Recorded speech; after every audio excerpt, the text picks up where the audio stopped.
Hi guys, welcome back to another video. Thank you guys so much for coming back to another video. If you're new here guys, welcome. Thank you guys so much for clicking on this video. Before you leave, consider subscribing to this channel, smashing a like on the video and dropping a comment. Let us know where you're watching from. Today's video we'll be breaking down the rural renewal stream. We have done tons of videos on this topic in the past, but I haven't gone in depth. What we're going to be talking about is the step-by-step process of the rural renewal stream, how much funds are required, what are the designated communities, and the processing time, which is so important to many persons who are thinking of accessing this stream. If this is a topic that you guys are interested in, stick around guys and we'll get into it. Welcome back. If you guys are new here, my name is Dems. I'm a Jamaican who migrated to Canada, migrated to the beautiful city of Grande, Prairie, located in Alberta, Canada. I'm not an immigration consultant, I'm not an immigration lawyer, affiliate, or anything of the sort. I promise you guys, I am not. Everything that is shared on this channel is strictly based on my own experience and the experiences of friends, family members, and acquaintances, and also in-depth research. The rural renewal stream is a stream that's unique to Alberta. It's a part of the Alberta opportunity stream, which is intended to attract and retain skilled workers in Alberta. The rural renewal stream is unique to designated communities in Alberta, and these communities has to have a population of at least 100,000, and they have to apply to the Albertan government to become a part of the rural renewal stream. So not all communities are considered designated communities. If it is that you want to see what are the designated communities, you can look on this slide right here, and this shows you some of the designated communities. You have communities like Grande Prairie and many other communities. Simply go on Google, type in designated communities rural renewal stream, and you are able to see a list of all the communities that are a part of the rural renewal stream. Now, what is the processing time of the rural renewal stream? What are you applying for? A work permit? What if you are not in Canada? What if you are in Canada? Are you eligible? What are the eligibility? We're going to be going in depth in this video.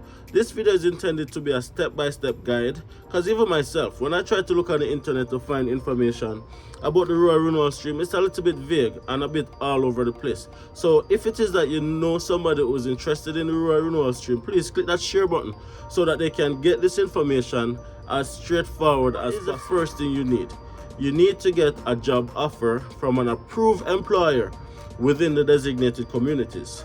So when you look up the designated communities, employers within those communities have to then apply to the respective city or town to become an approved employer. Once you get a job offer from an approved employer, then the employer will apply to that respective city on your behalf for what is called an endorsement letter. Now, I'm going to give you the timeline for the endorsement letter, but let's just back up a little bit.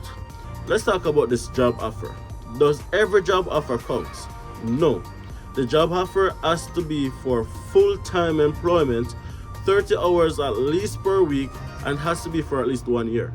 So if the job offer is less than a year, it's ineligible. It has to be for at least a year for full-time employment. And here's the other part when it comes on to the job offer. The job that you're being offered, you have to have at least 12 months relevant work experience in that field within the last 18 months. So if you have no experience in that field, then you are not eligible. You have to have at least 12 months relevant work experience, and by relevant I mean full-time work experience within the last 18 months for that job offer to then become eligible. Assuming that you are eligible for that job offer, and the job offer in itself is eligible, 30 hours a week at least minimum, at least for 1 year, you're good to go. The employer would then apply to the city for an endorsement letter. Now the endorsement letter is really the employer saying, hey, I have found a candidate and I would like to give this person the opportunity to work with me underneath the rural renewal stream. The city would then process that endorsement and then issue what is called an endorsement letter. Now that endorsement letter is what you're going to need in order to apply for a provincial nomination. Now, what's the processing time for the endorsement letter? That's the first thing. 30 days. I am in the city of Grande Prairie, and based on where we are located, after doing significant research, the processing time is a minimum of 30 days for the endorsement letter. So this is my suggestion. While you're waiting on the endorsement letter, you want to be preparing for the actual provincial nomination application, which you submit to the province of Alberta. After you employer submit for the endorsement letter, you want to make sure that you have done your English test, because you're gonna have to show proof that you have done your CELPIP or your IELTS exam, and you're gonna have to submit that. You also have to do your ECA, which is your education credential assessment, and that's usually done through WES, and that usually takes at least 30 days in of itself.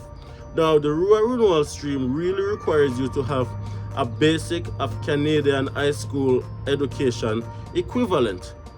So if it is that you have an high school diploma from your country, you have to then submit that to WES to get it verified, and then that assessment verification you have to submit with your application.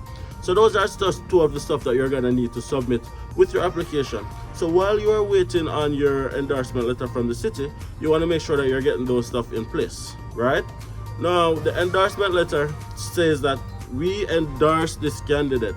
We want this person to come to our city and work here and live here and stay here. That's what the endorsement letter is. After you got your endorsement letter, you're gonna go to the Alberta Immigration Portal, AIP, and you're gonna create a portal. And that portal, you're gonna upload your documents. You're gonna upload your endorsement letter, and when uploading your endorsement letter, you're gonna have to upload also the name of the person who issued the endorsement letter, the city the person is located in, and all of those lovely factors. You're gonna have to also upload your job offer.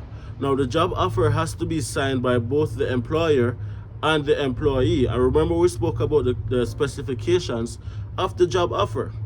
In addition to that, you have to upload your proof of English test, your CELPIP, your IELTS, and you really need a minimum of 4 in most categories. It's marked out of 12: speaking, writing, listening, and reading, right? You need a minimum of 4. Not too hard to get. You're gonna have to upload your ECA, which is your education credential assessment. You have to upload a copy of that. What's also important is you have to upload proof of settlement funds. Now, with most immigration programs, permanent residency and provincial nomination, settlement funds is vital unless you are already in Canada on a valid permit. And by a valid permit, I mean if you go to school in Alberta and you have graduated, then the settlement funds is not so much important. You can just upload your pay stub and show that you're currently working.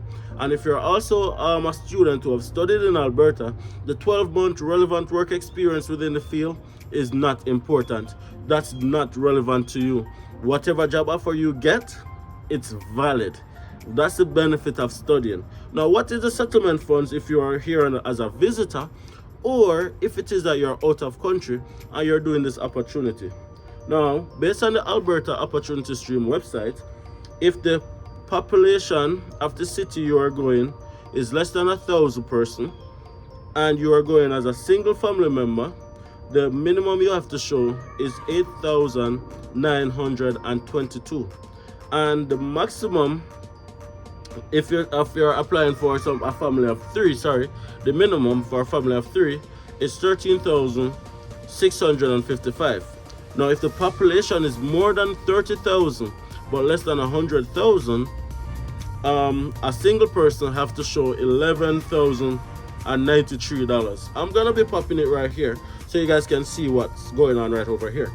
And for a family of 3, applicant included, 16,977. So this breaks down exactly what the settlement funds are that you need to show.